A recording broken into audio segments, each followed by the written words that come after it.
All right, so now let's get to meet our panelists. Hey, Quad. How is it? How is it? What do you do? All right, Louis Vuitton, Mr. Louis Vuitton. Hey, Cindy. Hey, Amina. How you doing, girl? How you I am doing wonderful, my dear. I want us to talk about some of these stories. I am keen, Cindy, to hear what you have to say about the first story. Giraffe Manor, one of the most exclusive hotels in the upmarket Karen, coming under fire from a section of Kenyans after it announced that it's, reopening after closing due to the COVID-19 pandemic, understandable. And now there was backlash coming from Kenyans who recounted discriminatory experiences at the hotel due to policies which are seen to be disadvantageous to Africans. So were they misquoted? I want you guys to be the judge. So Cindy, go first, and then I'm keen to hear what Kwach has to say about this as well. But what did you make of the story? Talk about a case of tweet and delete. So the earlier tweet and what caused all this controversy is the fact that they had said open to Kenyans. So that means before it was open to who? And they went ahead and cleared it and said, we are an exclusive destination. And if you come to be with us, dine with us, you have to take the whole package, which includes air flights and so on and so forth. So now they're open to walk-ins, guys who just want to have a meal or so. I feel it's too little too late.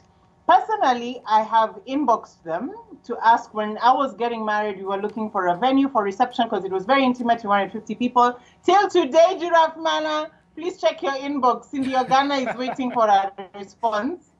3 children down the line. So you see, the issue that I have is how they phrased open to Kenyans. The issue that I have is how they responded, very businesslike, and said, listen, willing buyer, willing seller, we are here for people who want a choice destination.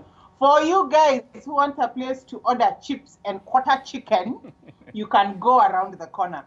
So you could argue and say that the management has the right to admission, but in a country where we face a lot of discrimination among people from different races, you have to wonder how long this has gone on without anybody raising an eyebrow. That's what I'm saying. And sometimes when we see these stories about these employers who are whipping their employees or they're doing 1, 2, 3, and it's in Kenya. It's 2020. How is there a resort, a hotel that I cannot book? Are you kidding me? What are you talking about?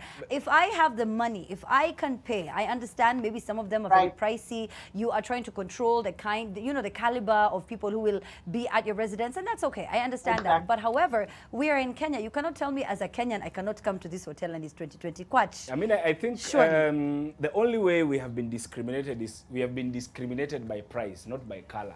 When I saw this story, I thought this is one of those stories where you are saying something that you think you mean well, but in literal sense, what's coming out is the opposite. Like, for example, a couple of times people tell me, oh, Kwacha ukai mjaluo. It sounds like a compliment, but it's not.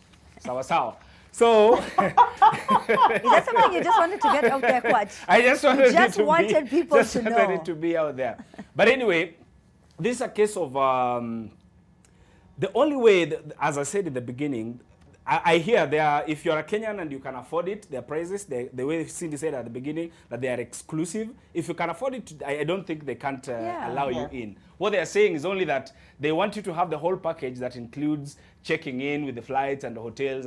So that simply means that if you're a Kenyan, lazima uende hapa Uganda kidogo, get your flight from there, and then you fly back in, and then you go to see the... just by you saying that, that's what people mean by discriminatory. I mean, you know that there are some customers who will come from this country who will not require the airport transfer and every other cost that is, I think, tied to someone who's coming in from a foreign country. So if you don't even have any of those things in place, then that means we are not welcome to your establishment. So it's so unfair for you to now say, because of the pandemic, you need our money because you don't know when international borders will reopen. That is what people are saying. In fact, Anyiko is the one who had a lot to say. Cindy, I hear you have something to add on. Go ahead. I think it's bad business practice to discriminate against the citizens of a country where your resort resides. It doesn't matter how exclusive you are. You have to have a package that cuts across. One of the most exclusive resorts that even oh my God, mommy brain, the Virgin guy, the Angama. Virgin Airlines guy. Angama Mara. In fact, I was so sure that's the one you were referring to. Yes. Angama. Yes. It's so exclusive, but if you have money and you call, they will pick your call, and you can go there for drinks, you can go there for dinner. You don't have to get a whole package of where you have to fly in and so on and so forth. It is open to Kenyans and Kenyans. If Yeah. it is that exclusive and their policy is open, Sembo said Giraffe Mana. You know, I'm just wondering, do you feel like maybe the reason this has happened for so long is because we don't love ourselves as Kenyans? We still No. allow ourselves to be colonized. No, I- I don't you think know, that's the case. I think I that have- this enjoy was, to I go- think this is an People isolated from situation, another race Cindy. are served for you and Uh-huh. you don't call.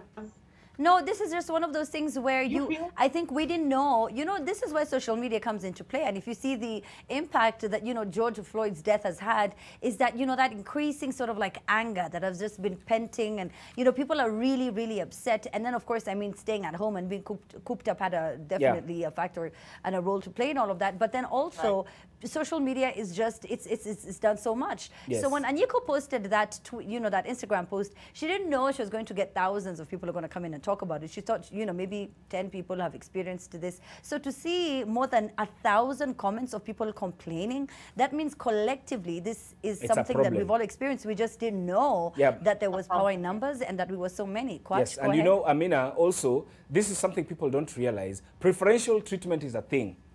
That when you go to some of these hotels, not even the exclusive ones, just even in kawaida places, you are there, umeenda harusi, alafu mbele yako Yeah. kuna mzungu. Mama wa kupakua atapakulia huo mzungu before you even, hata kama ulikuwa mbele Hiyo ama ni kuwekea sawa, nyama. lakini kwa nyinyi wote mko kwa Exactly. harusi. That's what I'm trying to Yeah, say. yeah, so sisi exactly. wote kama tuko Giraffe Mana, lakini hao wazungu wanapata chakula kwanza, hiyo tumezoea Mombasa. Exactly. That's what I'm agreeing to say. This is kind of neo-colonialism of the mind. Yeah. Where Neo-colonialism, yes, yes, you've it been is. colonized in the mind to think that this person is superior. The way when sisi kwetu ushago, watu wakinawa, baba lazima anawe kwanza, the nani. So in your mind, if you already elevate this person and think that because they are foreign, you've elevated them to some place where they are better than the locals. The prejudice Yeah. even is not based on complexion, color, or Yes. anything. It's just the fact that they're coming from outside of the country. Yeah. What do you mean? I wouldn't want to experience that. It looks so beautiful. I've always wanted to do that. I remember I tried to do that when I had a campaign that I think I emailed them maybe twice, if I'm not wrong, if I'm not mistaken. And maybe they didn't Right. see my email, mine and Cindy's. I don't know. I'm not sure. But you can send us a tweet and tell us what you It's think about still it. lost The in the hashtag mail. is TTT at the Trend Live. For the first time, someone has blue-ticked the ladies. Tuendelee hivyo hivyo. Hivyo na hiyo moto. All right, so now this next story is super shocking. Mesha Kiambi is accused of selling his employer's car by advertising it on the dailies and then selling it the very next day. Kiambi was employed by Kimani as a taxi driver and then put the car on sale for 248,000. This car was valued for 700K. Come on. Now, probably it's time for the employer to change his language from kuja uchukue gari to kujia gari ya kampuni, but Kwach, unajua yani what is imagine 248K, gari ni 700,000. But this guy, what I loved about him, he actually put up an ad in the newspaper. Like, what are the chances that mwenye gari hangesoma gari yake ikiibwa? Like, is that how he amedharau our reading culture that we are no longer buying the dailies? That mpaka ati haezi ona gari yake ikiwa on sale? Yeah, but but and this is also something auctioneers do. When you owe them, probably this guy was owed some money, I think, or not. I yeah, don't know. because something angered him. Yes. Okay. So he wanted to sell this car at whichever throwaway price to just his- recover what the boss owed him. No. Like Bantuns. Yeah. Okay. Cindy? No. Those are my people, by the way. For those who don't know, I'm officially Cindy Ogana Rogoi from Nyeri. Those are my people on the way to our shags now, where I'm married. It has absolutely nothing to do with Atiwali Kosana. It is just, how can I say this and be politically correct? It's just the way they are. They just, They're just like that. They just decide Cindy, to you know sell. that sounds Why like... couldn't he sell it at It's least even always close to about the amount? How the can car's I? worth? How can I make a quick buck? Like what is the fastest way that I can make, even if it is screwing over your relative, your best friend? It is, I'm not surprised that, Everything I'm thinking of saying, I'm like, hey, Cindy, that's politically incorrect. Let me you just so say much. that's how my I appreciate you thinking about it before you said it on air, because people will be like, Kwach, Amina, na Cindy, walisema. 1, 2, 3, 4. But you know, to be very sincere, I mean, just, you know, touching on a very different story, Yeah. you should be very careful where you buy your car and who you get into business with. Yes. You know, you have to do your due you get- diligence. I remember there was a Yes. time someone bought a car, and then, you know, the people who sold the car stole the car and then sold it on the same website again. Can you imagine, Kwach? Wakuibie, alafu uzitena. So you have to be hapo very hapo careful. tu. Yeah, so even just with the Uber driver, you have to be careful. Who are you getting into business with? Why would you want that Exactly. money? Na mbona hata kutaka, mi shida yangu tu ni kwa nini hakutaka kuuza kama 650 ama 600 hata 500? He went all the way to 200K. no biashara ya haraka. You know, when you have nothing One to time, lose, bei ya it's the jioni. same way someone steals a phone from you in the matatu, Yeah. ama whichever place Anauza mnatembea, 10K. that is valued at 100K.